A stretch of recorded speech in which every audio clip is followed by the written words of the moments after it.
Okay, so now that I have cut out the pattern, I want to show you one, how I adjusted the neckline. I ended up folding this and making it more of a V-neck, and you could do the same thing.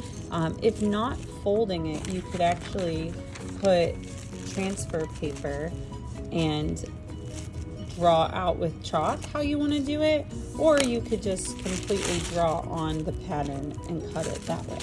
Either way is fine. So now I have some markings that I need to transfer, and those are the darts. The darts are just folds that will make this more fitted along our curves. You do not have to do this one. This would make it more fitted in the waist, but it is recommended you do this one because this will make it more fitted around your bust or chest. So what I want to do is on the inside of my pattern, or of my fabric, I want to transfer the dart. Now I don't have a right or wrong side, so I'm just going to say that this is the inside, and I want the chalky paper to be touching the fabric. So this piece of paper is kind of small, so I'll just take a second piece and place it so that it is sandwiching and the chalk is on both sides of the fabric. I'll then put a pin in place so it doesn't move, and then I'm going to follow my size 14 by going back and forth, kind of like this, on the dotted line. And I should have transferred the dart to both sides because this is a shirt folded in half. I want to make sure I'm marking it the same. Sometimes I also make a little cross line at the point just so I can see where the point is of the dart. And then I am going to do this dart, so I'm going to slide the paper carefully down and slide this one as well. And then I want to make sure my pattern piece is aligned and pin it in place again so we're not moving. Just one or two is fine. And transfer this one. Now, the transfer paper sometimes is very difficult to see depending on your color. I don't know if you can really see these clearly, but it's pretty faint. So then what I suggest you do is get a marking pencil, ideally one that will show up, and you can see where I made that end line. I can kind of tell that's the end of my dart.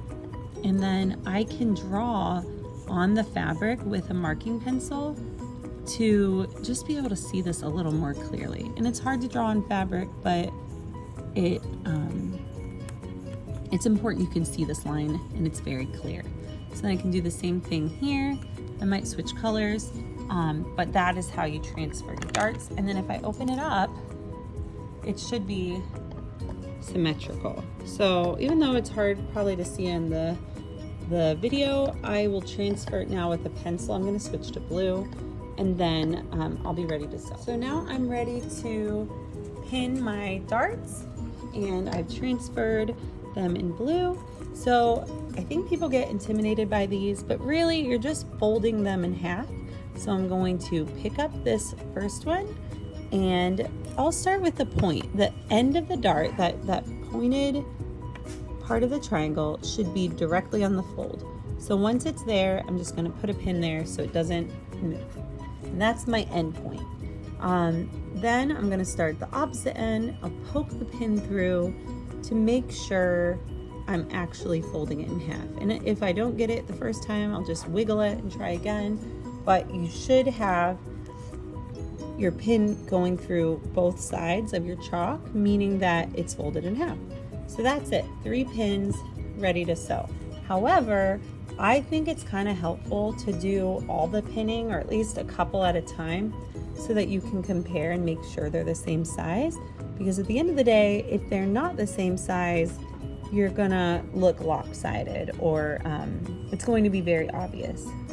So this pinning part is very important, this sewing part, even though you're like, we haven't even started, what are we doing with this project? These important beginning steps will really show and be obvious. So once you have pinned the darts in place, then you're ready to sew. I have a couple more to do, and then I'll show you how to sew. Okay, so now I'm ready to sew the darts. I'm gonna start on the widest end, and it's okay if this is not even. Don't worry about that, as long as the lines are even. And we're not sewing at 5/8 inch or anything, we're just sewing on the line. Your stitch should be just a straight stitch, and 2.5 is your length. And really important, we will back stitch at the beginning, but not the end. So we're gonna follow the blue line, and remember, we're angling constantly so that we're coming off the edge of the fabric, and then we're not back stitching. Lift the hand wheel, pull your thread out so you have this long tail, and then cut your threads long and do a triple knot. So we're hand tying like this, and then you can trim your threads after you did a triple knot. And the reason for this is so that we don't have puckering at the point of the darts. So then I'm going to repeat this process on the other 3 darts. And then I actually have 2 on the back for this pattern. Optional again, but I want more of a fitted top, so I'm going to continue and do the 2 other darts on the back. Not all the patterns have this, but if you have that as an option, it's your choice. Okay, so all the darts have been sewn, and they look like this, you can kind of see. And now the important step is just to press the darts. So if you have a horizontal one, you want it to go downward, and I'm using this, it's called the pressing ham, don't know why, and I'm just going to use it to kind of mimic a curved shape.